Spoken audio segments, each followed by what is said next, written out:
Space station. Astronaut. Galaxy. Comet.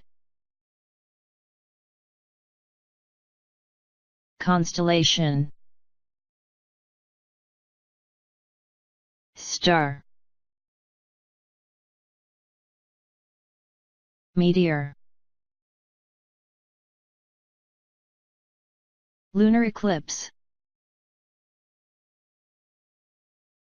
Asteroid. Orbit. Telescope. Planets.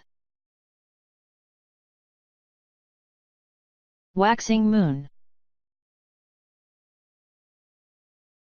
Full moon. New moon.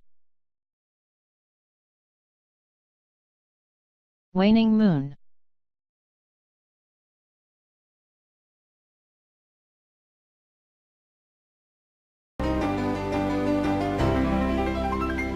This is Justin Higgins with Minutes of Teaching. In this video, we are going to explore where our atmosphere ends and where space begins. What is space? How that relates to atmospheric density and the accepted boundary of where space starts, the Kármán line. Space is pretty empty. Here on Earth, it's hard to imagine not being surrounded by a constant swarm of invisible particles. We can feel those particles by spreading out our hands and shaking them like this. Whew! Did you feel that? What you felt is the atmosphere of Earth. The atmosphere is like an ocean of gas that we live in.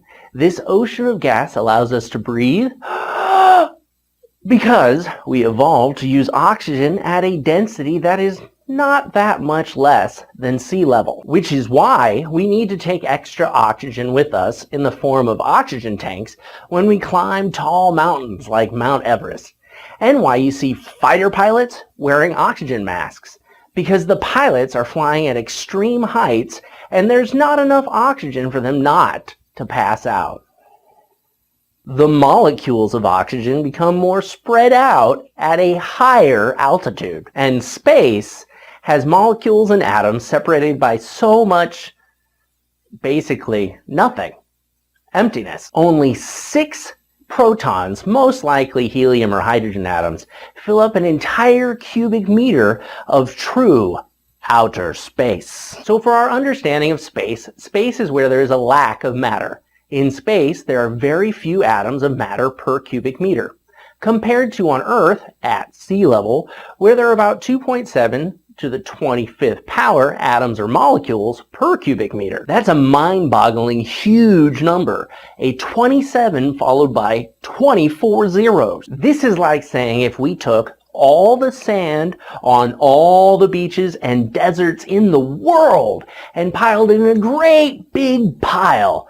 A single grain of sand would contain more matter than the vacuum of space compared to all the other sand for the entire Earth. And that's making a huge assumption that we are only talking about the smallest element, probably hydrogen, maybe a little bit of helium thrown in. Space is empty. Lucky for us, matter likes to clump together due to gravity, which is why we have atmospheric density. The gravity of Earth attracts all the gases that make up our atmosphere, compressing it the closer we get to Earth's surface. It compresses so much that this much mass, 15 pounds, 7 kilograms, is pressing on every square inch, 2.5 centimeters squared, of our bodies at sea level. When we observe atmospheric density, it becomes exponentially less and less the further we get from the surface of Earth, due to the universal gas constant. It may not be apparent while standing on the surface of the Earth But if you've ever been on an airplane flight, you have felt the gases of Earth becoming further apart. This is why our ears pop. Or when we drive up into the mountains, the atmospheric density decreases exponentially as we get further from the Earth's surface. Again, our ears pop. Did you know that we can make our ears pop by yawning? And when we talk about yawning, other people tend to yawn with us. The further we get from Earth's surface, the less the Earth's gravity compresses the gases around us, and the closer to space we get. There really isn't an end to this relationship. There will always be some gases around us, no matter how far we are from Earth. The question is, where does space start? As humans, we need a defined line between our atmosphere and space, just like a finish line.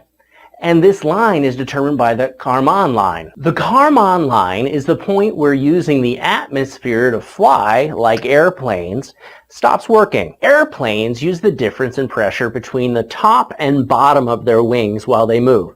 If there's not enough pressure, there can't be a difference in pressure, and your airplane isn't going to fly. At about 100 kilometers above our planet, you stop being able to use the atmospheric density of Earth to allow for flight and start to mix lines between an airplane and a rocket that has enough velocity to achieve orbit. Concept review. Space is the absence of molecules and atoms. The further apart the particles get from each other, the more in space we are. Our atmospheric density decreases exponentially as we leave the Earth. This is why we need oxygen tanks to climb Mount Everest. The further we get from the surface of Earth, the less atmosphere there is, and the closer to space we are. We need a point where the atmosphere becomes unusable and we can say that we're in space. And this is the Kármán line. At the Kármán line, we can't use the atmosphere to make airplanes work.